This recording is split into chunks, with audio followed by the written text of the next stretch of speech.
j'ai été amenée à étudier le jansénisme, c'est que je l'ai croisé, je n'ai pas cherché à l'étudier, je l'ai croisé, et à partir du moment où j'ai commencé à le croiser, j'ai voulu l'étudier.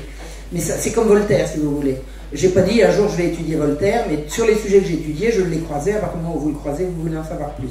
Ça a été le cas sur le jansénisme. Alors, à l'origine du jansénisme, qui est une théologie qui naît au XVIIe siècle et qui va propager ses méfaits jusqu'à la Révolution française, vous avez un... Oh non, allô, ouais. Vous avez un certain Jean-Ambroise Duvergier de Oran qui est né à Bayonne en 1581 et qui est étudiant à Louvain en 1600. Il a donc 19 ans à ce moment-là. Et il devient l'ami à Louvain. Alors il deviendra ce qu'on l'appellera l'abbé de Saint-Cyran. Et il se lie d'amitié à Louvain avec un jeune Corneille Janssen qui est alors âgé de 15 ans.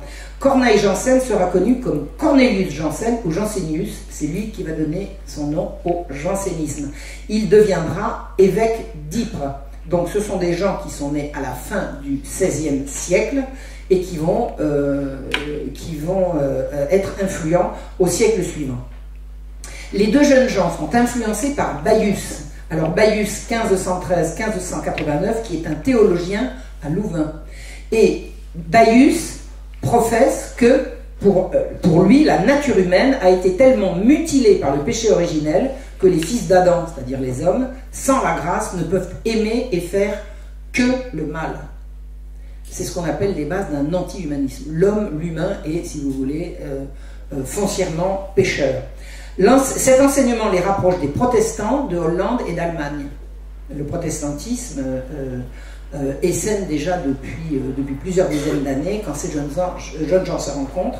Donc Baius ne se dit pas protestant, mais il professe à peu près les mêmes idées. Donc ces gens-là vont malgré tout rester catholiques. Ils vont se revendiquer catholiques. Ils ne voudront jamais qu'on les appelle protestants. Ils vont rester catholiques, mais à leur manière. Et vous allez comprendre comment, en professant un anti-humanisme comme celui de ces gens, on peut continuer de se dire protestant. C'est pique-louche, ça s'appelle de l'entrisme. Enfin, c'est une entreprise de corruption, vous allez comprendre. L'amitié qui va les lier va être inébranlable jusqu'à la mort, malgré la distance, hein, et puis il n'y a pas de téléphone à l'époque, donc ce sont des gens qui s'écrivent. C'est eux qui vont donner naissance au jansénisme. Alors, il y a une rencontre au monastère de Bourgfontaine près de Villers-Cotterêts. Est-ce que vous voyez, vous situez Villers-Cotterêts, c'est au nord de Paris, à une soixantaine de kilomètres, je crois, de Paris, quelque chose comme ça. Vous avez un monastère qui s'appelle le monastère de Bourgfontaine, où se rencontrent en 1621, c'est-à-dire 20 ans, à peu près 20 ans après la première rencontre du futur abbé de Saint-Cyran et de Cornelius Janssen. Et une rencontre va avoir lieu à Bourgfontaine, où on va retrouver Saint-Cyran et Jansénius, et plusieurs autres personnages. Cette rencontre ne sera révélée qu'en 1654, c'est-à-dire plus de 30 ans plus tard. On l'appelle la réunion de Bourgfontaine. Sont présents à cette réunion, à part les deux précités, vous avez Philippe Cospéan, évêque de Nantes, puis évêque de Lisieux, donc un prélat catholique, Pierre Camus, évêque de Belley, ami de Saint-François de Sales, encore catholique, tout ce qu'il y a de plus catholique, Arnaud d'Andilly, grand ami de jeunesse de Saint-Cyran, un conseiller du roi qui s'appelle Simon Victor et un anonyme qui a établi le récit. Le complot de Bourgfontaine. Qu'est-ce que c'est que le complot de Bourgfontaine? Ce sont les décisions qui ont été prises par ces quelques personnages au cours de la réunion qui s'est tenue donc en 1621. Ils veulent détromper les peuples sur les points suivants qu'ils considèrent comme des erreurs de l'Église. Sur la doctrine, Dieu fait ce qu'il veut des créatures. Il les damne ou il les sauve. L'homme n'y peut rien. Ce qui est foncièrement anticatholique. Il n'y a pas de damné à la naissance. Dieu ne décide pas à votre naissance que vous êtes damné ou pas, puisqu'il vous donne la liberté de faire le choix de vous sauver ou d'être damné. Donc, vous voyez qu'au niveau de la doctrine, ce sur quoi ils veulent détromper les catholiques, c'est déjà rigoureusement hérétique. Ils disent, le salut des hommes dépend de la seule grâce que Dieu donne à qui il veut. À qui il veut, ça veut dire pas à tout le monde. Ce qui est également rigoureusement anticatholique, puisque pour les catholiques, Dieu donne la grâce à tout le monde, libre aux hommes de l'accepter ou de la refuser. On ne pourra renverser l'arbre sans s'attaquer aux racines. C'est-à-dire, renverser l'arbre, c'est déjà déterminé. On veut renverser l'hérésie catholique, de leur point de vue, n'est-ce pas? Et pour cela, ils vont s'attaquer aux racines catholiques. Ils disent, il faut ruiner l'évangile, mais en douceur. On attaquera donc les deux sacrements les plus répandus, que sont l'Eucharistie et la pénitence, en en rendant la pratique difficile puis impossible. C'est-à-dire qu'ils décident d'éloigner les chrétiens des sacrements. Et quand ils seront suffisamment éloignés, ils ne seront plus chrétiens, ils ne seront plus catholiques. Et franchement, quand on regarde l'évolution de la chrétienté depuis ce moment-là jusqu'à aujourd'hui, c'est à peu près comme ça que ça s'est passé. Ils disent également, on renversera le libre arbitre en assurant que la grâce opérera toute seule. Il y a négation totale de la liberté humaine. La grâce agit seule. L'homme ne fait rien, l'homme est passif. Alors on retrouve ça ressemble beaucoup au protestantisme, même avec des nuances, parce que le protestantisme de qui, celui de Calvin, celui de Luther, c'est pas toujours très clair. Mais de toute façon, ceux qui le professent 100 ans après Luther, hein, c'est 100 ans après l'apparition du protestantisme, c'est une nouvelle forme de protestantisme. Ils disent, il faut détruire le mystère de l'incarnation, Jésus-Christ n'est pas mort pour tous les hommes. Jésus-Christ est mort pour ceux qu'il a choisis, qu'il a élus. Et on va lancer ça dans l'Église catholique. On va lancer ça notamment en France. Le plan du complot de Bourfontaine, c'est on discréditera tous ceux qui voudront rétablir le dogme, on attaquera le pape en son autorité. Alors là, pour la petite histoire, l'autorité du pape, elle n'a jamais cessé d'être attaquée. Mais là, ils en remettent une louche, ils en remettent véritablement une couche particulièrement virulente, vous allez voir comment. Ils disent, on écrira des livres pour répandre les nouvelles maximes déistes. Ça vous dit quelque chose? Ça prépare quelque chose, ça. Le déisme, c'est les Lumières, n'est-ce pas? On se servira de Saint-Augustin, ça c'est très important à comprendre. On se servira de Saint-Augustin qui est souvent obscur et qu'on peut interpréter. Alors ça a été dit et redit. J'ai notamment lu l'excellent livre d'Étienne Couvert sur la gnose et le jansénisme. Il est clair que Saint-Augustin, d'une part, n'a pas toujours été très clair dans ses explications, et surtout il a évolué. Donc si vous voulez vous servir de Saint-Augustin, vous pouvez prendre un Saint-Augustin qui va dire à un moment donné quelque chose qu'il ne dira pas 30 ans plus tard, mais ils s'en serviront pour dire Saint-Augustin l'a dit, ne touchez pas aux écrits d'un père de l'Église. Donc Saint-Augustin sera un de leurs outils, et on verra comment. Ils veulent abolir la monarchie de l'Église, c'est-à-dire que l'Église est... Qu'est-ce que ça veut dire monarchique? Ça veut dire qu'il y a une seule tête, un seul gouvernement de l'Église, et ce qu'ils veulent, c'est une Église de concile, une Église de rassemblement de conciles divers, c'est-à-dire une Église qui ne sera plus unifiée, une Église dont le pape ne pourra plus être le successeur de Saint-Pierre, et le vicaire de Dieu. On y est, hein? On y est. Leur cible favorite. Alors, je dis, ils veulent abolir la monarchie de l'Église, mais après ils vont contribuer à abolir la monarchie tout court, la monarchie de la France, la monarchie politique. Leur cible favorite sera les jésuites. Alors, si vous voulez un jour que je vienne vous parler des jésuites, je suis intarissable, parce qu'il n'y a pas un sujet...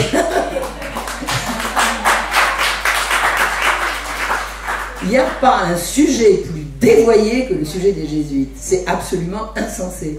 Il n'y a pas une semaine qui se passe sur me dire « Regarde les nouveaux crimes de jésuites qu'on vient de découvrir. » C'est faux, c'est faux, c'est faux et c'est faux. D'accord? Je vais vous expliquer. Vous avez les jésuites depuis 1543 jusqu'à 1965. À partir de là, c'est plus les jésuites. Donc tout ce qu'on vous raconte de 65 à nos jours, c'est plus ça. Et tout ce qui est avant, c'est pas ce qu'on vous dit. Voilà. Mais ça, j'y reviendrai un jour si vous voulez, parce que c'est vraiment un sujet que j'adore. Incidemment, enfin c'est pas un sujet que j'adore, quand j'ai découvert ça, j'ai dit mais c'est pas possible de raconter autant d'imbécilité sur les jésuites. Écoutez, vous savez ce qu'on m'a expliqué? Le capitaine du Titanic était jésuite.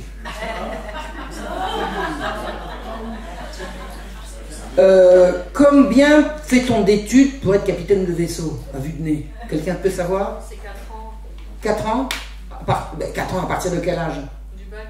À partir du bac plus 4. Pour être jésuite, il faut 15 ans. Entre quel âge et quel âge il a fait ses études pour être jésuite avant d'être capitaine de vaisseau? Vous vous rendez compte? c'est n'importe quoi. Donc, alors, je reviendrai sur les jésuites un autre jour si vous voulez. Important à savoir, j'ai quand même mis sur ma chaîne YouTube une vidéo qui s'appelle les jésuites, anges ou démons. C'est une vidéo qui doit faire à peu près 2 heures. Là, je taille des croupières à tous les imbéciles qui nous racontent des imbécilités sur les jésuites. Voilà. Donc eux, les jansénistes, vont s'attaquer aux jésuites. Pourquoi vont-ils s'attaquer aux jésuites? Parce que les jésuites sont les plus ardents et les plus efficaces défenseurs de l'Église et de la papauté. Mais essentiellement de la papauté. Enfin, de l'Église en général et du pape en particulier. Parce qu'évidemment, les autres se prétendent défenseurs de l'Église aussi. Mais les jésuites, c'est l'obéissance absolue au pape en tant que vicaire du Christ. Donc, la cible des jansénistes, et nous sommes toujours à Bourg-Fontaine, là, en 1721, leur cible sera les jésuites. Ils disent le plan doit rester secret. Pour cela, ils utilisent des noms de code dans leur correspondance. Les membres du complot sont des frères. Ça vous rappellera quelque chose. Les amis de la vérité, les élus ou les parfaits. Les parfaits, ça fait cathare. Mais comme par hasard, enfin, je veux dire, toutes ces choses-là se recoupent et se recroisent. C'est comme ça qu'est né le jansénisme. Hein, c'est une réunion de gens qui disent, bon, maintenant, on va réattaquer l'Église d'une nouvelle manière. Alors, très important à savoir, ils ont toujours prétendu être catholiques, être plus papistes que le pape, et vous verrez également plus royalistes que le roi. C'est-à-dire, nous défendons la royauté, nous défendons la papauté. Sa sainteté ne s'est pas trompée, on l'a trompée, nous allons le tromper. Vous voyez ce que je veux dire? C'est toujours comme ça que ça se passe. Alors, la doctrine du jansénisme, c'est quoi? Toute tentative de changer les choses ou simplement d'améliorer le sort humain est vaine. Hein, c'est le corollaire de ces prises de position. C'est le corollaire de leur plan. Si toute tentative de changer les choses ou d'améliorer le sort humain est vaine, que va être une action politique? Que va être une action sociale? Que va être une action publique? C'est de la barbarie. On est quand même tous là ensemble pour faire en sorte que ça marche le mieux pour tout le monde. Ils disent non, ça ne sert à rien, ça ne marchera jamais mieux. C'est extrêmement négatif, c'est antisocial. Le monde est fait d'élus et de réprouvés, de justes et de pécheurs. Vous êtes élus, vous pouvez faire ce que vous voulez. Vous êtes élus. Vous êtes réprouvés, vous pouvez faire ce que vous voulez, vous resterez réprouvés. Et vous êtes, je crois, placés pour savoir, aussi bien que moi, que ça, c'est pas catholique. Mais eux prétendront le contraire. Et il y a les justes et les pécheurs. Un juste est toujours juste, un pécheur est toujours pécheur. Les élus sont élus par la miséricorde divine qui leur a accordé la grâce efficace. Les autres ne sont que des pécheurs irrémédiablement condamnés à faire le mal. Alors le monde se divise en deux, il y a les gentils et les méchants. Les gentils, c'est ceux d'en haut, et les méchants, c'est le reste. Jésus n'est pas mort pour toute l'humanité, mais pour les élus seulement. Je ne sais pas si vous voyez, mais ça va très très loin. Pour Saint Cyran, alors Saint Cyran, c'est un des deux premiers là. Il dit, il est impossible pour un vrai chrétien de participer à la vie sociale et politique. Il faut être malade dans l'âme et posséder de quelques passions mauvaises pour aimer cette vie mortelle. La vie est haïssable. La vie est haïssable. C'est ce qu'on appelle un anti-humanisme. C'est une interprétation pessimiste du christianisme qui se rapproche de celle de Luther. Alors, je n'ai pas étudié Luther de suffisamment près pour faire le distinguo entre Luther, Calvin, les autres et le jansénisme, mais je sais qu'il y a quand même, ce sont quand même des cousins germains. Hein. C'est clair que ça se ressemble beaucoup dans cette interprétation pessimiste du christianisme. C'est-à-dire, il y a les bons et il y a les mauvais. Dieu a des desseins insondables. Dieu est terrible. Dieu est terrible, c'est pas un Dieu d'amour, c'est un Dieu de terreur. Il a des desseins insondables aux décrets incompréhensibles. N'essayez pas de comprendre. Soyez passifs. Pardon? C'est trop dur pour vous, ne cherchez pas. L'homme ne trouve son plaisir qu'à faire le mal. L'homme ne trouve son plaisir qu'à faire le mal. Vous avez jamais rencontré quelqu'un qui est tout content parce qu'il a fait le bien? Non, ça n'existe pas. Ça n'existe pas. La raison de l'homme est une dérision. La raison de l'homme est une dérision. L'homme ne peut pas raisonner. Sa volonté est impuissante. L'homme est un jouet. L'homme est un jouet, une marionnette passive entre les mains de Dieu qui en fait ce qu'il veut. Égoïsme, amour-propre et appétit individuel sont les moteurs de l'humanité. Un homme, un vrai, c'est quelqu'un qui est égoïste, qui ne pense qu'à lui, qui ne pense qu'à la satisfaction de ses désirs immédiats. Un disciple d'Antoine Arnauld, qui s'appelle Ambroise Pacori, qui a vécu entre 1649 et 1730, écrit « Le chrétien doit concevoir une sainte haine de sa propre chair et de celle des autres. » Eh bien, faites des enfants avec ça.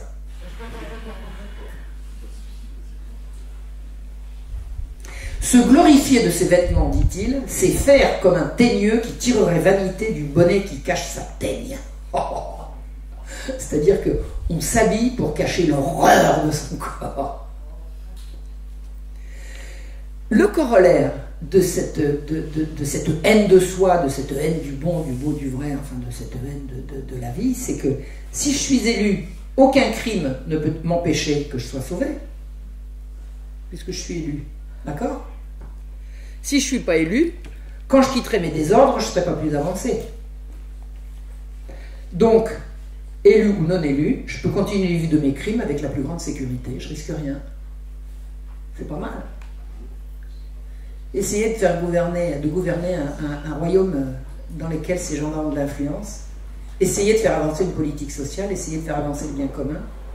C'est rigoureusement impensable. C'est rigoureusement impensable. C'est donc une doctrine extrêmement dangereuse pour l'État. On ne peut pas laisser des gens qui ont cette idéologie-là prospérer dans un État qui veut le bien commun. Saint-Cyran écrit « Le corps est un poids et un voile qui nous séparent encore de la gloire. Il faut donc s'en débarrasser au plus tôt. » Ça, c'est très très proche de l'hérésie cathare. Pour les cathares, alors je n'ai pas étudié le catharisme de près, hein, de loin un petit peu, pour les cathares, le corps et la matière, c'est le mal, et le bien, c'est le pur esprit. Donc, quand on est malade, on remercie Dieu et on laisse mourir, les cathares laissaient mourir de faim les enfants malades, parce que les nourrir, ça aurait été leur infliger une continuation de cette vie haïssable. Donc vous avez un enfant malade, vous allez le laisser mourir de faim. Je m'entends dire qu'il y a des mères cathares qui ont planté là mari et secte et qui ont pris leurs enfants sous le bras et qui sont allés voir ailleurs. C'est une abomination. Et c'est ce que dit Saint-Cyran. Il faut donc se débarrasser du corps au plus tôt. Ce monde pétri de matière est pourri jusqu'à sa racine même. La matière est pourrie. Mais la création, c'est quoi? C'est pas la matière aussi? Le juste, le parfait, doit gémir, se livrer aux soupirs, aux larmes, aux gémissements, aux sanglots, dans l'attente de la mort bienheureuse et désirée. Viva la muerte.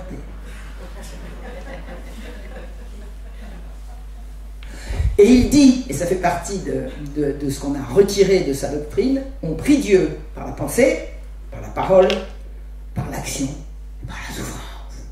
Oh, je souffre, c'est bien. Je crois, le masochisme, c'est ça? Alors le mariage est jugé vulgaire et dangereux. Attendez, le mariage, vous risqueriez d'être heureux, je ne sais pas si vous imaginez, vous risquez pas ça, faites jamais ça, vous êtes fous. Et on refuse tout commerce charnel par définition. Par définition. Seuls sont sauvés ceux qui sont touchés par la grâce. Le Christ est mort pour cela seulement. Et croire qu'on a des vertus, parce qu'on a suivi les enseignements de l'Église, c'est encore le masque de l'amour-propre. Les vertus qu'on prétend avoir, c'est encore de l'orgueil. Avoir la satisfaction d'avoir bien fait, c'est encore de l'orgueil. Il ne faut surtout pas faire ça. Donc, le janséniste Bontin vit dans une anxiété perpétuelle, il a la hantise de l'amour-propre, et il épluche en permanence fiévreusement sa conscience pour savoir s'il n'a pas tiré un petit peu de plaisir de quelque chose. Le janséniste finit par ne plus trouver un instant de paix que quand il a découvert à ses actes un motif égoïste qui peut n'avoir pas existé, mais donc qui pourra s'accuser en confessionnal. Où il ira le moins souvent possible, comme vous avez compris. C'est un anti-humanisme. Voilà, on va le définir comme ça. C'est de la haine du corps, la haine de l'homme, la haine de l'homme et de l'humain, la haine de l'homme et de la femme. C'est anti-concile de Trente. Le concile de Trente qui s'est réuni au nord de l'Italie, puisque, c'est pas à vous que j'explique ce que c'est que Trente, mais quelquefois quand vous parlez à un certain public, vous êtes obligé de leur expliquer que Trente c'est pas un numéro et que c'est Dieu. Dans un public comme vous, je sais que j'ai pas besoin de... Vous connaissez tous ce que c'est que le concile de Trente. En tout cas, que c'est cet anti-humanisme que le concile de Trente a rigoureusement dénoncé. Le concile de Trente va définir l'humanisme chrétien. Alors l'humanisme chrétien, non pas l'humanisme dans le sens maçonnique du terme. L'humanisme chrétien, ce sont les valeurs telles que les catholiques les définissent au Concile de Trente concernant le commerce qu'on doit avoir, que les hommes doivent avoir entre eux. Alors, le jansénisme a rigoureusement favorisé les libertins. Écoutez ce que dit une certaine Madame de Choisy qui a vécu à l'époque de Louis XIV. Elle dit qu'importe, alors Louis XIV ou Louis XIII, je ne suis pas très sûr. Qu'importe comment l'on fait, puisque si nous avons la grâce, nous serons sauvés. Et si nous ne l'avons pas, nous sommes perdus. Puis il conclut, tout cela sont fariboles. Avant toutes ces questions-ci, quand Pâques arrivait, ils étaient étonnés comme des fondeurs de cloches, ne sachant où se fourrer, ayant de grands scrupules. Parce qu'il fallait se confesser à Pâques, puisque Pâques c'était le moment de la communion obligatoire. On pouvait communier toute l'année, mais la communion est obligatoire à Pâques. Donc ces gens-là, ces libertins, avec l'arrivée de Pâques, ils se sentaient mal, ils ne savaient pas où regarder, ils allaient devoir confesser tout leur libertinage, et dit présentement, ils sont gaillards, ils ne songent même plus à se confesser, disant ce qui est écrit. Voilà ce que les jansénistes ont opéré à l'égard des mondains. Ils leur ont donné des justifications pour commettre tous les crimes qui leur font plaisir de faire. S'ils sont élus, ils seront sauvés. Et s'ils ne sont pas élus, quoi qu'ils fassent de toute façon. Donc le libertinage déclenché, permis par cette forme par cette approche de la grâce, mène au déchaînement des instincts, à la passion d'une liberté sans contrôle et au rejet de toutes les bornes. Le libertin aime les embuscades, les sacs, les viols, les incendies, la débauche forcenée, les rites, les duels, les saouleries et les blasphèmes. C'est ça les libertins. Les libertins du grand siècle, du siècle de Louis XIII et Louis XIV. Libertins et jansénistes vont se retrouver car ils sont opposants à l'absolutisme. L'absolutisme du roi, l'absolutisme de l'Église. Les chefs des libertins seront également les opposants au roi. On pense au prince de Condé et à Gaston d'Orléans. À la fois libertins, à la fois opposants à l'autorité du roi. Les écrivains baroques, adversaires de toute règle, sont les dévoués des grands qu'ils servent par leur plume, comme d'autres par l'épée. Et un libertin écrit, Jean de Rotrou, « Tous les crimes sont beaux dont le trône est le prix. À tout prix, un grand cœur achète un grand crédit, et tout crime est permis quand il nous agrandit. » C'est pas beau ça? Alors je ne dis pas que les libertins sont des jansénistes, mais je dis simplement que le jansénisme justifie et autorise le libertinage. Je vais vous raconter quelle est la chronologie de la montée du jansénisme au Royaume de France. Alors, je sais que ça n'a pas été que le Royaume de France, mais c'est quand même le sujet qui m'intéresse et je crois vous intéresse également. En 1627, alors Bourgfontaine c'est 1621, voilà, vous vous souvenez, je ne me trompe pas d'une année, Bourgfontaine c'est 1621.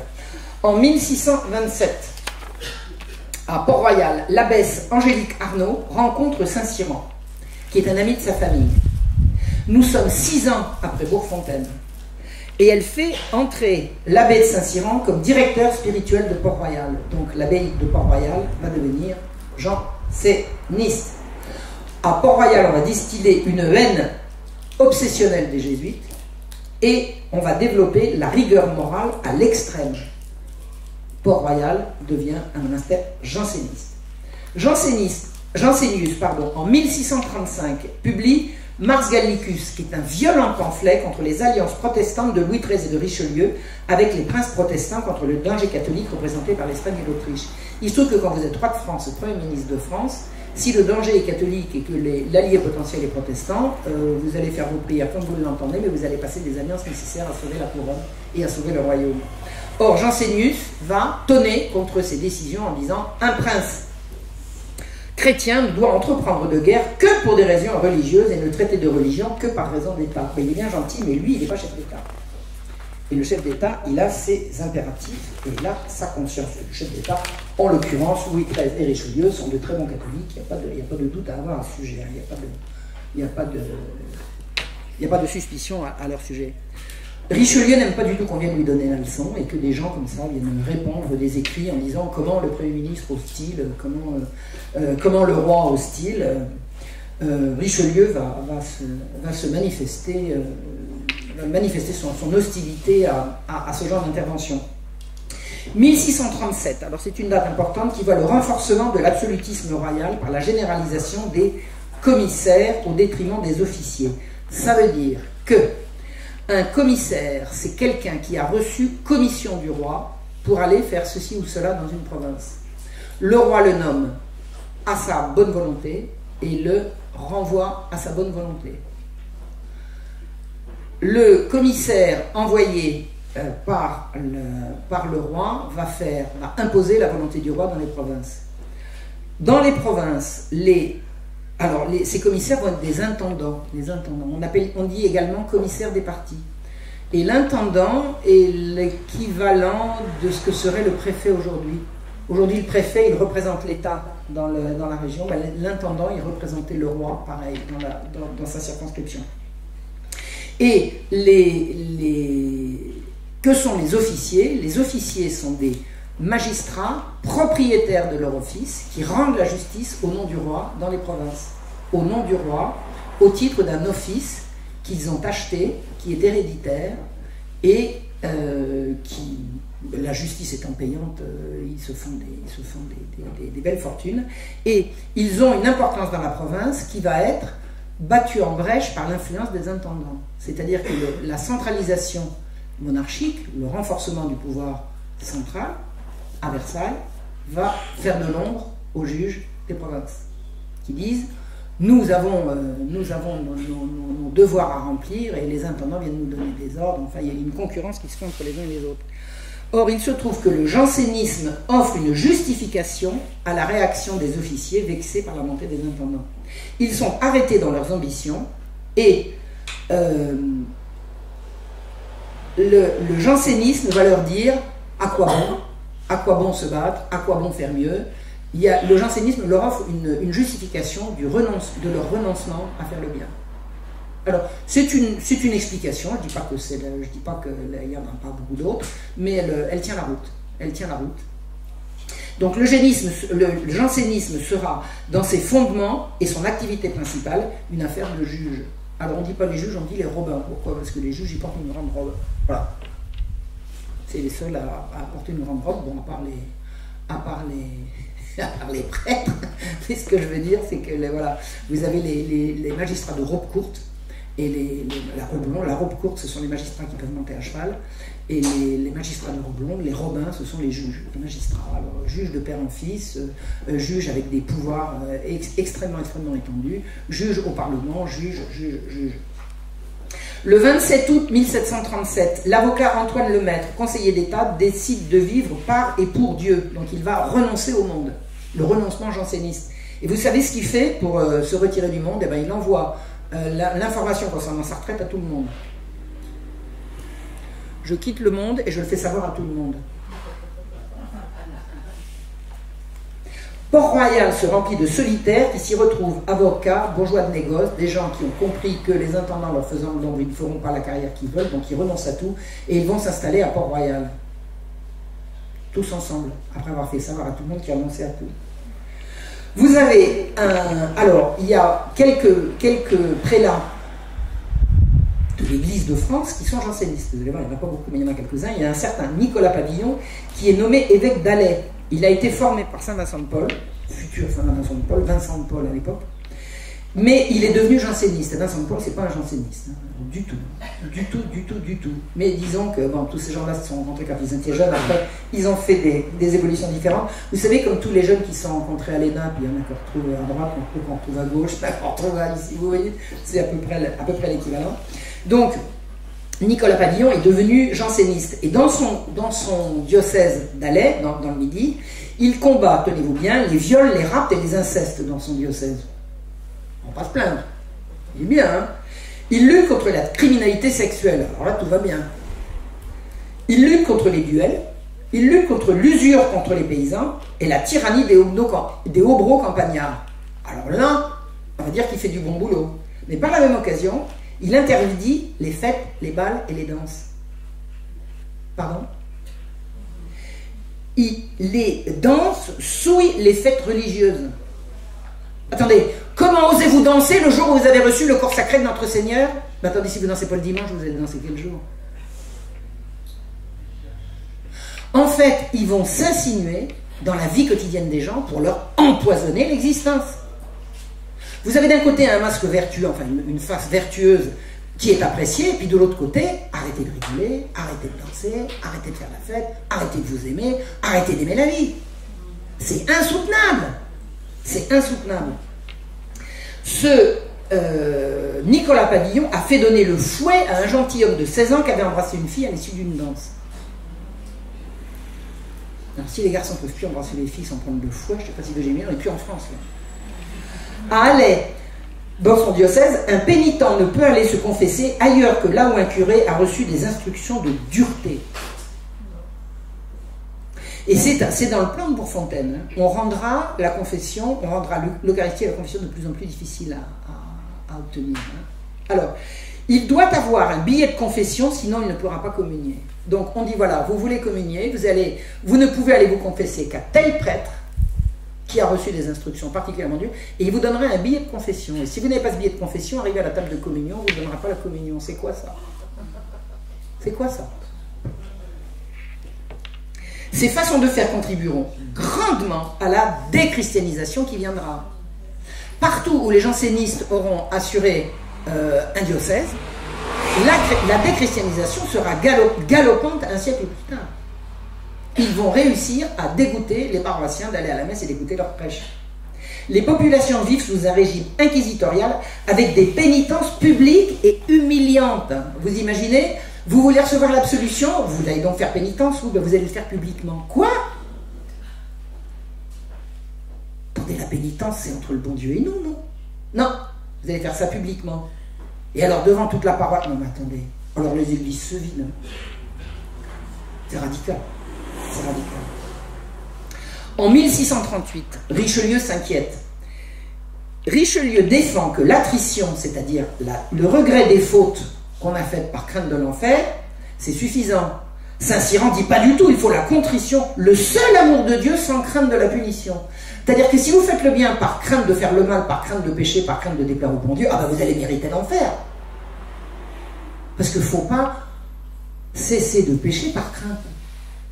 Il faut cesser de pécher par amour absolu de Dieu. Vous l'exprimez comment, votre amour absolu d'un Dieu qui vous traite comme ça? Luther disait même que l'attrition rendait le pécheur plus coupable. Alors je ne savais pas, hein, je crois que j'ai tiré ça d'Étienne Couvert. Donc, cesser de pécher par crainte des peines de l'enfer, c'est plus grave que de... Attendez, c'est plus grave que le péché lui-même. Qu'est-ce que c'est? Vous imaginez la mentalité de ces gens-là? Richelieu déteste les bigots. Alors il est le digne prédécesseur du roi suivant. Alors si vous avez Louis XIV, si quelqu'un a détesté les bigots, c'était bien Louis XIV. Mais le ministre de Louis XIII, c'était la même chose, il détestait les bigots. Et il a vendu de la Kabbale, la fameuse Kabbale de 1621. On lui en parle, il n'a pas de preuve, mais on lui en parle. Donc, il prend les choses en main, comme il a toujours su faire pendant tout son ministère. Le 15 mai 1638, il fait arrêter Saint-Cyran, il l'embarque à Vincennes. Allez, hop! Il arrêtera au moins de ses prêches. Et il fait saisir sa correspondance avec Arnaud d'Andilly. Et il écrit: on aurait remédié à bien des désordres dans toute l'Europe au siècle passé si on avait emprisonné Luther et Calvin dès qu'ils parurent. C'est-à-dire qu'il dit, moi, je ne vais pas attendre que le feu se déclenche au royaume de France avec ces gens-là. En Allemagne, ils ne l'ont pas fait, ils ont laissé Luther répandre son hérésie. Il dit, chez moi, ça ne se passera pas comme ça. Et hop, il envoie Luther, il envoie Saint-Cyran à Vincennes, je crois. Enfin, on l'a arrêté dans une forteresse. Le prince de Condé vient le voir et s'inquiète de l'arrestation, et Richelieu lui répond: savez-vous de quel homme vous me parlez? Il est plus dangereux que 6 armées. Richelieu avait compris ce que c'était que le jansénisme. Le procureur général c'est un bon magistrat depuis le moment, Mathieu Mollet, intervient en personne pour améliorer les conditions de vie. Or, il n'y vit pas un reclus. Qu'est-ce que un haut magistrat au Parlement de Paris s'inquiète des conditions de réclusion d'un abbé janséniste d'un monastère? C'est quoi ça? C'est quoi ça? Intervient aussi Gondi, cardinal de Retz, futur frondeur. Les jansénistes ont vraiment des alliés chez les princes et chez les hauts magistrats, qui seront bien sûr non pas les alliés, mais les adversaires de l'absolutisme royal. Donc le jansénisme est soutenu par la magistrature et le clergé qui sont frondeurs. L'opposition à l'autorité, c'est une opposition à l'autorité royale et pas uniquement l'opposition à l'autorité papale. C'est ce que je vous disais au début. Le jansénisme va s'opposer à l'autorité du roi comme à l'autorité du pape.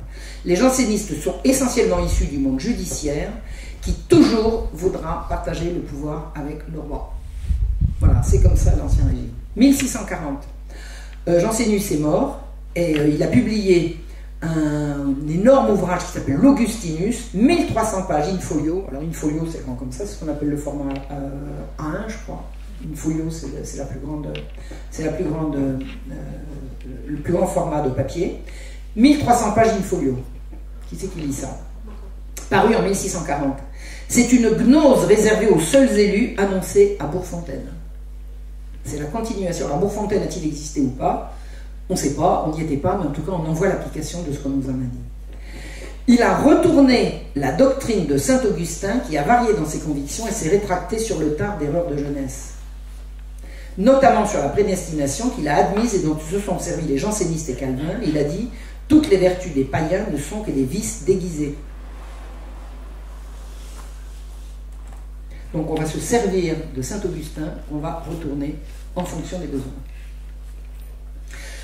4 décembre 1642, mort de Richelieu. Le 6 février, Saint-Cyran est libéré. Alors je ne sais pas exactement dans quelles conditions, mais en gros, dans ce genre d'arrestation, alors je ne peux pas dire arbitraire, mais en tout cas parfait du prince, quand le donneur d'ordre est mort, l'ordre est levé. Donc Saint-Cyran s'est retrouvé dehors. Il fait une entrée triomphale à Port-Royal. Triomphale. Le retour du héros. Le 14 mai 1643, Louis XIII meurt et la régence... Oh, qu'est-ce qui se passe? La régence de Anne d'Autriche, mère du petit Louis XIV, va commencer. Et Saint-Cyran meurt le 6 octobre 43. Donc 1643, on va rentrer dans une nouvelle ère. Mais je vais vous expliquer, avant de passer à cette nouvelle ère, ce que c'est que la vie à Port-Royal, où Saint-Cyran est rentré et où les jansénistes s'en donnent à cœur joie. Alors, comment vit-on? On dispose d'1 heure par jour pour soi-même. Tout le reste, c'est communautaire. Silence et recueillement toute la journée, conversation rigoureusement proscrite. On ne chauffe pas les chambres. On va être chevreuse, vous savez, en hiver, ça fait bon, on ne chauffe pas. On ne chauffe pas. Le bon Dieu n'aime pas. Toute chair doit être couverte. L'amitié la plus anodine entre un prêtre et une femme est proscrite. Antoine Lemaître, un de ces beaux messieurs, veut se marier. Sa tante, mère Agnès, qui est abbesse en Bourgogne, l'en dissuade en lui disant « Faites donc ce que vous voulez, mon neveu, mais si jamais vous le faites, vous ne le reverrez jamais. » Le mariage, c'est mal. Art et littérature sont suspects à Port-Royal. On proscrit le beau. Le beau, c'est mal. Le beau, c'est mal. Vous dites quelque chose? On supprime les chants de Pâques quand on comprend que c'est leur beauté qui attire le public qui vient l'écouter. Et moi, je connais ça encore aujourd'hui. Hein. Moi, je vais à la messe dans une paroisse où les chants sont absolument... c'est sublime, c'est sublime. Imaginons que quelqu'un vienne voir les sœurs qui nous font... on a du concert gratuit tous les dimanches matins, en leur disant « Vous chantez trop bien, vous allez arrêter ça. » Arrêtez ça tout de suite. Arrêtez ça tout de suite. Et bien, c'est ce qu'ils ont fait. Quand ils ont vu que des gens venaient, parce qu'ils étaient émerveillés de la beauté des chants de Pâques, ils ont dit on supprime les chants de Pâques. Bon, comme ça les gens ne viennent plus, c'est bien.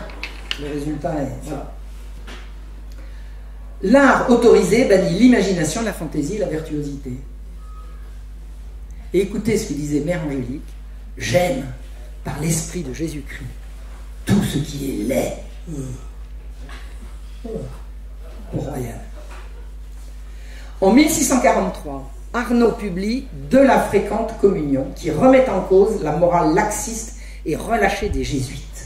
Alors ça va être leur punching ball favori, ils vont attaquer les jésuites tout le temps. De la fréquente communion, comment ose-t-on communier fréquemment? Toujours l'application du programme de Bourgfontaine. Et il dit, une fois justifiés par le baptême, les élus ne pêchent plus et n'ont par conséquent plus besoin du sacrement de pénitence pour recouvrer la grâce de Dieu qu'ils ne sauraient perdre. C'est-à-dire que là, ils en viennent à attaquer la confession en tant qu'elle-même. Quand on est élu et par conséquent impeccable et parfait pour toujours, on n'a plus besoin de la confession comme de la communion. c'est rigoureusement anti-catholique. C'est rigoureusement anti-catholique. Mazarin, alors qui est le nouveau Premier ministre, hein, vous avez un cardinal Richelieu, ensuite cardinal de Mazarin, obtient du pape Urbain VIII une bulle in eminenti contre le jansénisme. Donc il obtient du pape une condamnation du jansénisme, qui ne sera pas la condamnation définitive, mais disons qui va mettre les pendules à l'heure sur un certain nombre de points, que lui, Mazarin, définit comme un calvinisme rebouilli. Alors la différence entre le calvinisme et le jansénisme, souvenez-vous et pensez-y, le calvinisme a rompu avec Rome, les luthériens ont rompu avec Rome, les calvinistes, les jansénistes, jamais. Ils sont à l'intérieur de l'Église. Hein, vous avez bien compris le danger qu'ils peuvent représenter. 1848, c'est la Fronde. La Fronde, c'est une guerre civile jusqu'en 1652. À cette époque-là, Richelieu a rendu les intendants permanents. Les intendants dont je vous ai dit qu'ils sont les envoyés, comme le sont les préfets aujourd'hui, les envoyés, les commissaires envoyés par le roi, par l'autorité royale dans les provinces, Richelieu les a rendus permanents. Et c'est à ce moment-là que démarre la Fronde. La Fronde, c'est une révolte des juges et des princes contre l'autorité du roi. Et ça va être ça, la Fronde.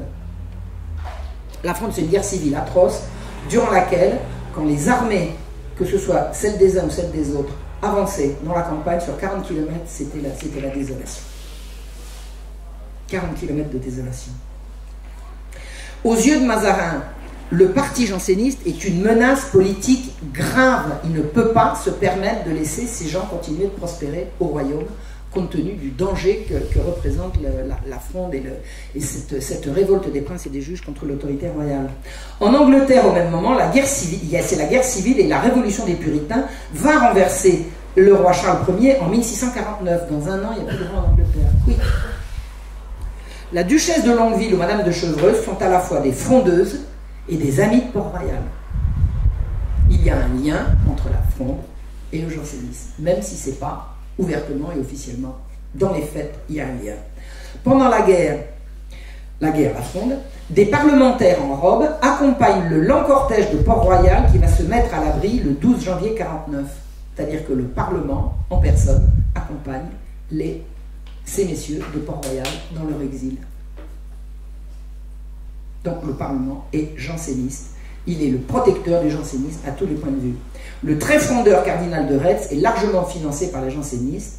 Il nomme comme vicaire des curés jansénistes. Donc le jansénisme s'insinue au cœur de l'État. À l'instigation, 1651, à l'instigation de Vincent de Paul, les évêques demandent à Rome en 1651 d'examiner 5 propositions tirées de l'Augustinus. Vous savez, l'Augustinus, c'est l'espèce de testament de Cornelius Jansen. C'est le Cornelius Jansen, c'est pas de bêtises, parce que je suis filmé. On pourra couper. Oui, l'Augustinus. L'Augustinus, c'est le dernier. Voilà. Voilà, c'est son dernier ouvrage. Voilà. Donc, Vincent de Paul, les catholiques qui sentent venir le danger demandent au pape de se prononcer sur 5 propositions qui sont tirées de l'Augustinus en disant très Saint-Père, si vous condamnez au moins déjà ça, qu'on ait des arguments pour batailler contre eux.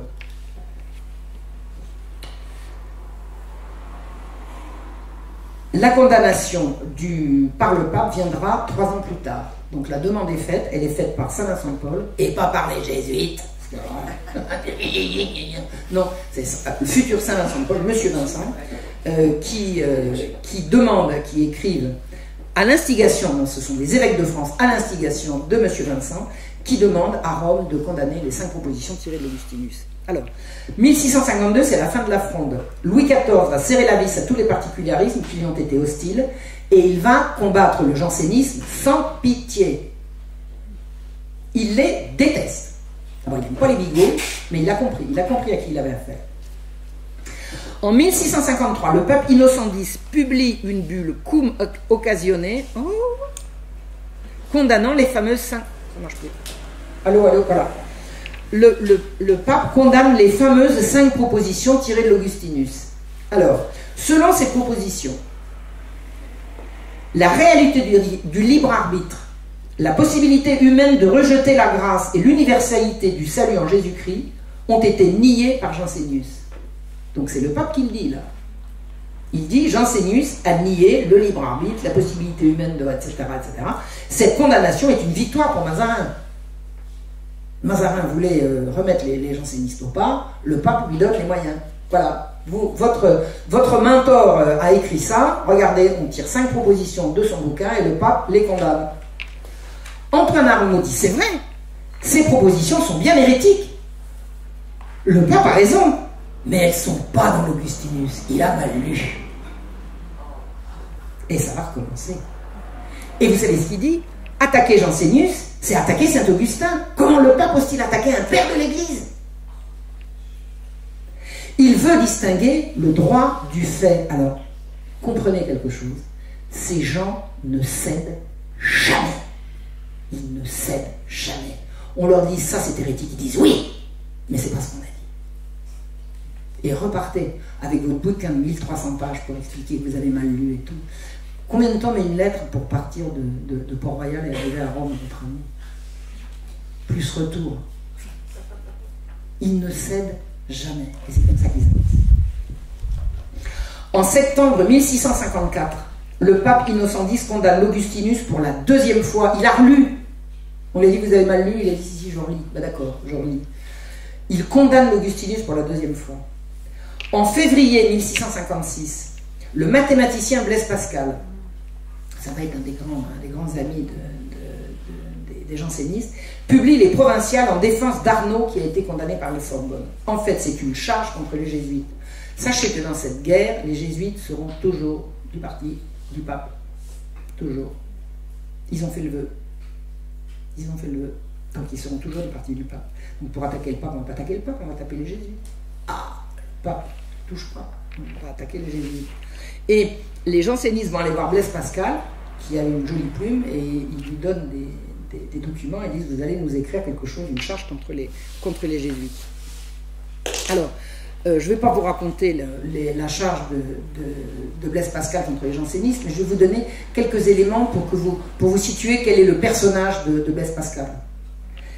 Il disait la raison est incapable par ses seules lumières de découvrir le vrai bien, et la volonté est incapable par ses seules forces de s'élever jusqu'à lui. L'amour d'un homme pour Dieu est toujours l'effet de l'amour de Dieu pour cet homme. C'est-à-dire que les hommes sont passifs. Il n'y a pas de volonté humaine, il n'y a pas de raison humaine.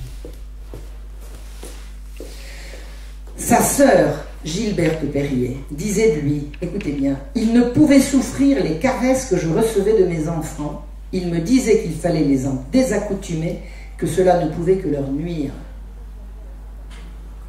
C'est-à-dire que le grand janséniste Blaise Pascal estimait que maman qui fait des bisous à son bébé lui fait du mal. Allez confier l'éducation de vos enfants à ces gens-là. À l'article de la mort, il a écrit « Je connais le danger de la santé et les avantages de la maladie. Ne me plaignez point, la maladie est l'état naturel du chrétien. C'est par ce qu'on est par là comme on devrait être toujours. Un chrétien en bonne santé, c'est un mauvais chrétien. Dans la privation de tous les biens et les plaisirs des sens, exempt de toutes les passions, et n'est-ce pas un grand bonheur quand on est par nécessité dans un état où on est obligé d'être? C'est lui qui va combattre les jésuites. C'est lui le héros du jansénisme. Vous imaginez la mentalité de ce type.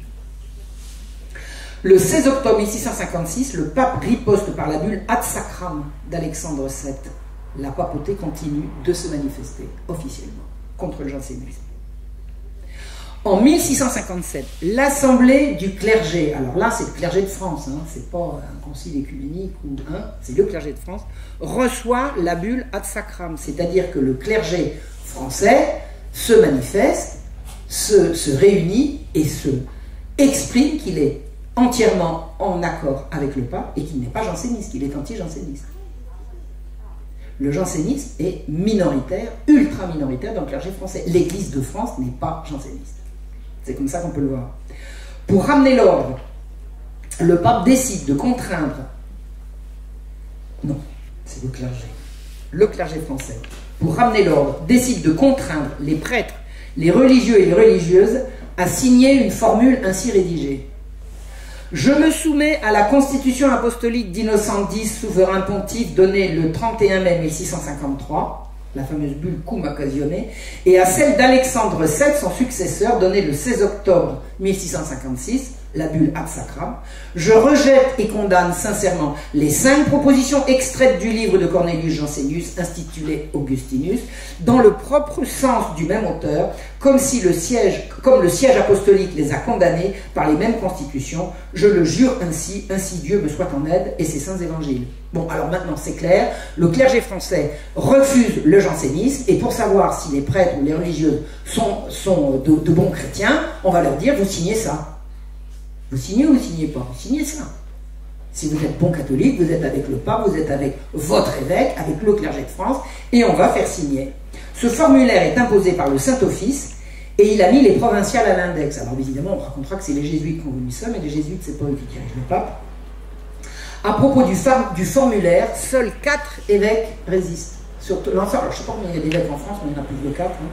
Vous avez Henri Arnaud d'Angers, Pavillon d'Alais, celui qui donne le fouet aux garçons qui font des bises à des filles. Là. Vous avez l'évêque Collet de Pamiers et Buzenval de Beauvais, qui ne promulguent l'ébum de Rome dans leur diocèse qu'enrobés de mandements distinguant le fait et le droit. C'est-à-dire qu'il dit, oui, on va leur faire signer le formulaire en disant que, oui, bien sûr, ces propositions sont hérétiques, mais elles ne sont pas dans l'Augustinus. C'est-à-dire qu'en fait, ils se foutent du monde. Ils se foutent du monde. Des évêques et des religieux de Port-Royal refusent de signer le formulaire. Donc vous êtes janséniste. Le pape a bien dit que non. Vous êtes toujours catholique, vous êtes sûr? Alors là, le roi s'énerve, mais il s'énerve grave. 1661, Louis XIV est au pouvoir tout seul. C'est le début de son règne de roi, Mazarin est mort. C'est lui qui dirige. Il déteste les bigots. Et il va exiger la signature du formulaire par un arrêt du conseil. Là, il ne demande plus leur avis aux évêques. Il est le roi, il dit maintenant vous allez signer le formulaire. Au pied de la lettre. Si vous ne signez pas le formulaire, c'est que vous n'êtes pas catholique, mais personne ne vous oblige. Ben, arrêtez de le dire. Quoi. Vous voyez ce que je veux dire? Si vous n'êtes pas catholique, si vous n'êtes pas religieux, si vous n'y croyez pas, ben, rentrez chez vous. Le nouvel archevêque de Paris, Ardouin de Péréfixe, impose la signature aux religieuses en 1664. 12 d'entre elles refusent toujours de céder. On les déporte à Port-Royal-des-Champs, Port-Royal de Paris, Port-Royal-des-Champs, et elles sont interdites de sacrement et placées sous surveillance. Vous ne voulez pas signer le formulaire, vous ne recevez plus les sacrements. Pour des religieuses, ça doit être un peu dur quand même. Alors, le résultat de tout ça, moi, je ne sais pas si vous avez des souvenirs comme moi j'en ai de ce qu'on m'a raconté quand j'étais au lycée sur ces guerres-là. Le roi est un tyran, les jansénistes sont des martyrs, et ça servira ad nauseam. Les jansénistes résistent, à quoi? À la tyrannie, et le roi est un gros vilain qui veut forcer les consciences. Mais ce que je vous raconte, c'est pas un petit peu différent là? En 1665, Louis XIV impose la signature du formulaire sans restriction, j'ai dit sans restriction, le droit, le fait, je veux plus. Vous savez, Louis XIV, il était impérieux. Non, non, il n'y a pas de restriction. Vous signez ou vous signez pas? Vous signez ou vous signez pas? Quelques-unes s'y plient, pas toutes. Ça sera les martyrs. Oh, mon âme et conscience, je refuse. Pourtant, il faut la paix. Il faut la paix, on ne peut pas continuer de se bagarrer comme ça. Le pape Clément admet la signature du formulaire avec restriction de conscience. Ah, voilà. Et c'est ainsi qu'est adoptée en 1668 une paix de l'Église. Ça ressemble un petit peu à une reculade, je ne sais pas. Enfin bon, admettons, avec restriction de conscience, du moment que vous signez. La mort de 2 chefs de file du mouvement en 1694, Arnaud et Nicole, l'année suivante. En 1694, les chefs de file, alors les chefs de file à la fois du jansénisme militant et de la guerre, tous azimuts contre les jésuites, ils n'ont pas arrêté. Le roi va donc demander au pape la condamnation formelle du jansénisme. Le roi dit maintenant, on ne veut pas une bulle sur tel article ou tel ceci ou cela. Maintenant, très Saint-Père, veuillez nous donner votre condamnation, ou pas condamnation, enfin, votre avis, votre décision définitive sur le jansénisme. En 1709, le roi chasse les religieux de Port-Royal et il fait raser le couvent. Il raser. Allez faire un tour un jour en vallée de Chevreuse, plus rien. Alors il y a lieu, c'est rasé. Vous ne voulez pas obéir, voilà. En 1713, le pape publie enfin la bulle Unigenitus. Alors vous savez que Unigenitus, c'est le premier mot, enfin les bulles sont caractérisées, enfin on les reconnaît par les premiers mots du texte. Donc la bulle Unigenitus est promulguée en septembre 1713 et, tenez-vous bien, le jansénisme est une hérésie. Hérésie. Voilà, le mot est dit. En haut lieu, le jansénisme est hérétique. Le clergé français va se prononcer sur la bulle. 40 l'acceptent et 8 ne l'acceptent pas. Donc vous avez 8 cardinaux sur 40 qui sont jansénistes. Il en reste 32 qui ne le sont pas et qui sont opposés. Ce qui fait du clergé de France un clergé non janséniste et opposé aux jansénistes. Le jansénisme est donc minoritaire dans le clergé de France. 1715, 1er septembre, mort du roi Louis XIV. Une nouvelle ère va commencer. C'est le début du règne de Louis XV par la régence de Philippe d'Orléans. J'ai encore combien de temps? Je parle de ce projet. J'ai dit qu'il n'y en avait pas pour long, mais j'ai l'impression que c'est très long. C'est bon? Le petit roi, le futur Louis XV, a 5 ans. Et il va donc y avoir une régence. La régence sera assurée par Philippe, le neveu de Louis XIV. Louis XIV avait un frère, son frère avait un neveu. C'est un Philippe qui assure la... J'y arrive plus. Non, voilà. Philippe d'Orléans, donc neveu de Louis XIV, est un type très intelligent, très noceur, très intelligent et noceur. On peut très bien intentionné. On a dit des horreurs sur lui qui sont absolument injustifiées. Mais il ne veut pas voir arriver tous les déçus du règne précédent qui veulent absolument prendre le pouvoir. Et le roi Louis XIV, dans son testament, le roi avait perdu son fils, son petit-fils. Il avait perdu tous ses descendants en ligne directe, de façon absolument terrifiante. Hein. En l'espace de quelques mois, il n'y avait plus de descendance, à part le petit futur Louis XV. Et comme il avait des bâtards, il a légitimé ces bâtards, et il avait un testament dans lequel il voulait que ces bâtards puissent avoir accès au trône. C'est contraire à l'esprit de la royauté française, c'était irrecevable. C'était irrecevable. Imaginez une royauté dans laquelle le fils d'une intrigante puisse accéder au trône. Il n'y a plus que des intrigues. Il n'y a plus que des intrigues. Donc c'était rigoureusement interdit. Le roi ne pouvait pas faire ça.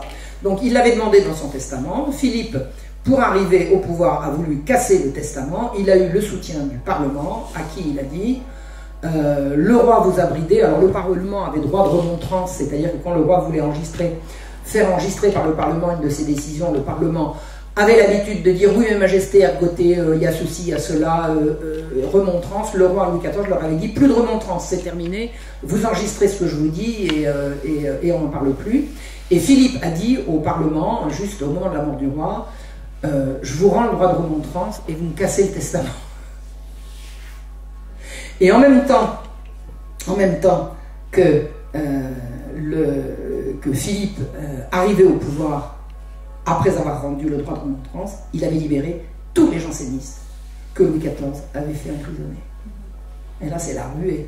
Alors, le retour triomphal des jansénistes, je ne raconte pas. En janvier 1716, 18 évêques pressent Philippe de les soutenir auprès du pape.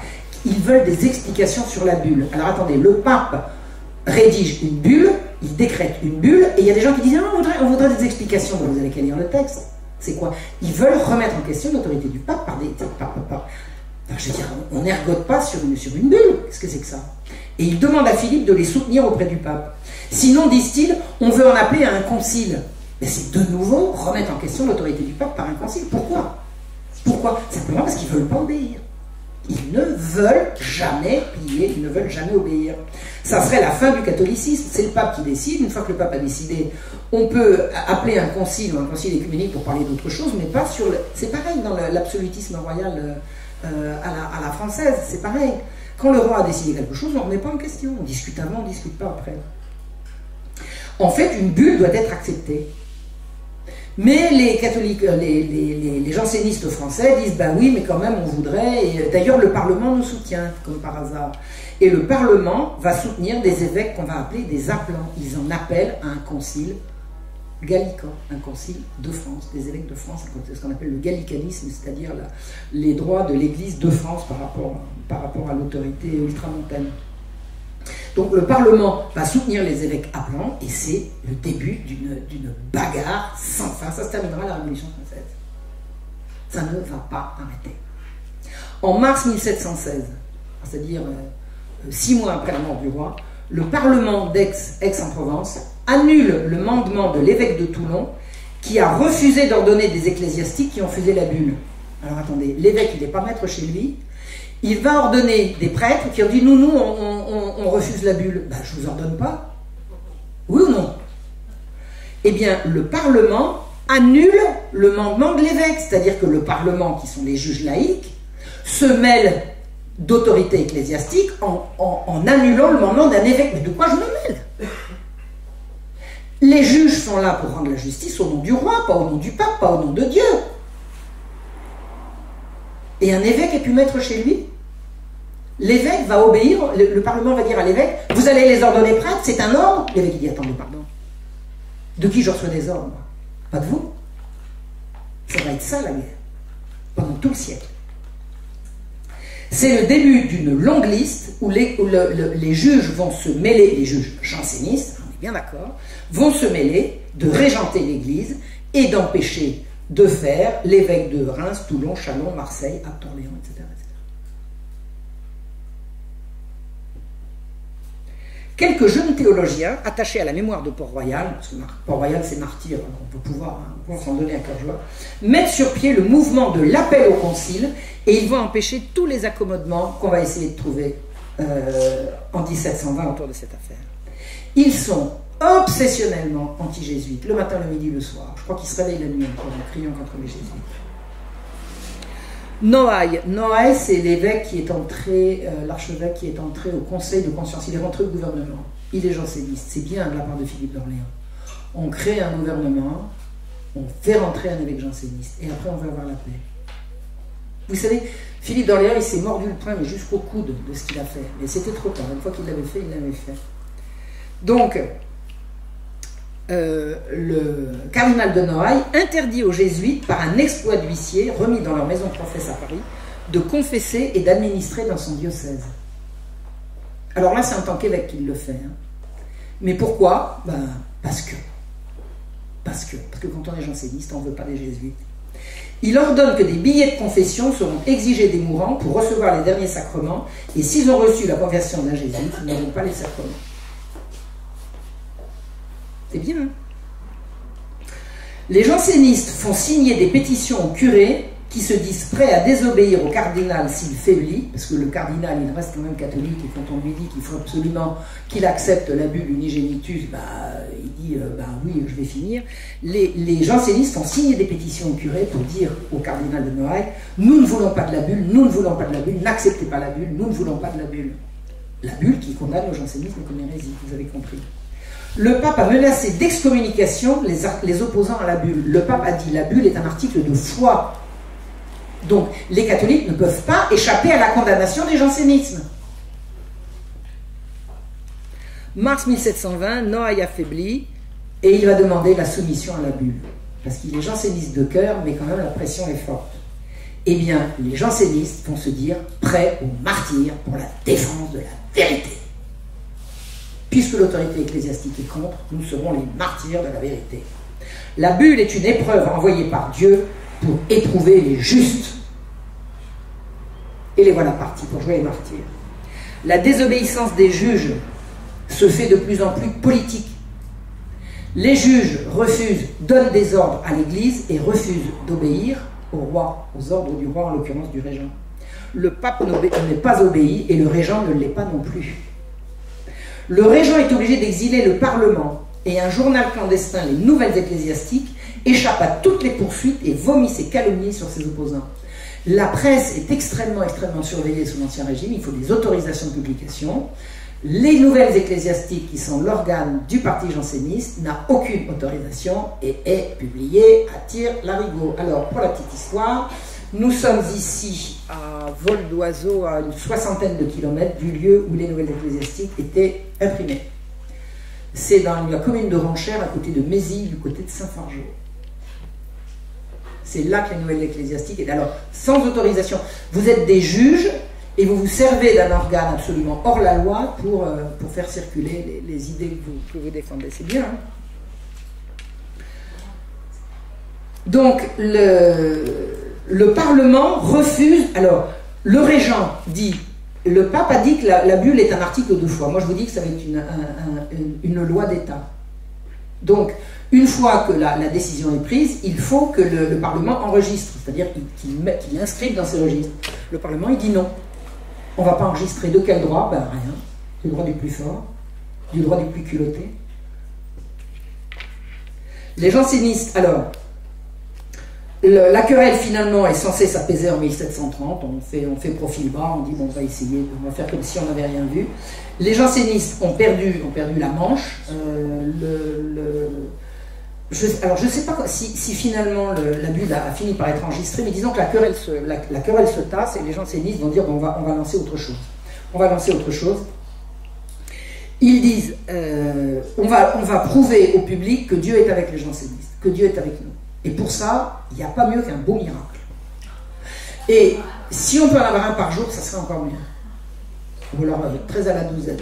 On va organiser des miracles. Alors pour ça, il suffit d'avoir des beaux comparses. Alors ils organisent des faux miracles et surtout des fausses guérisons. C'est des trucs complètement délirants.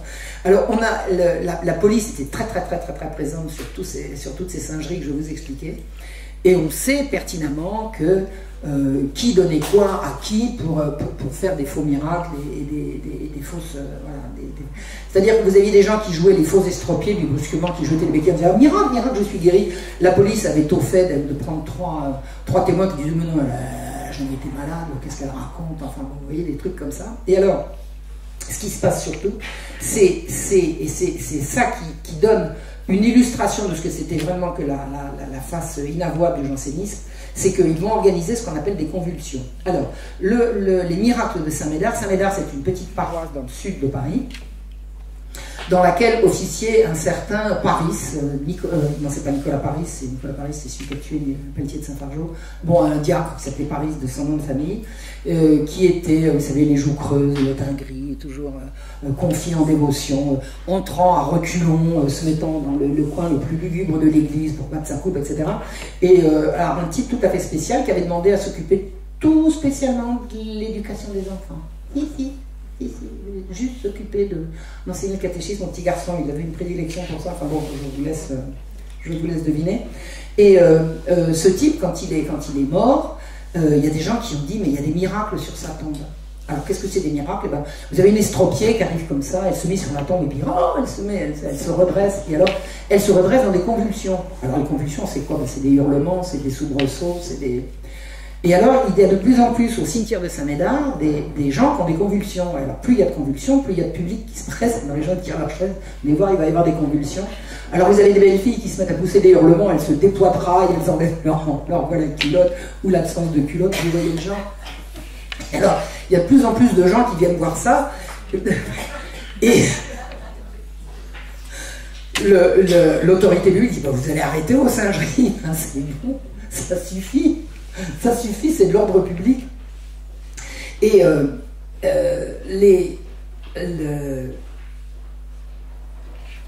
vous avez des gens qui, pour libérer les...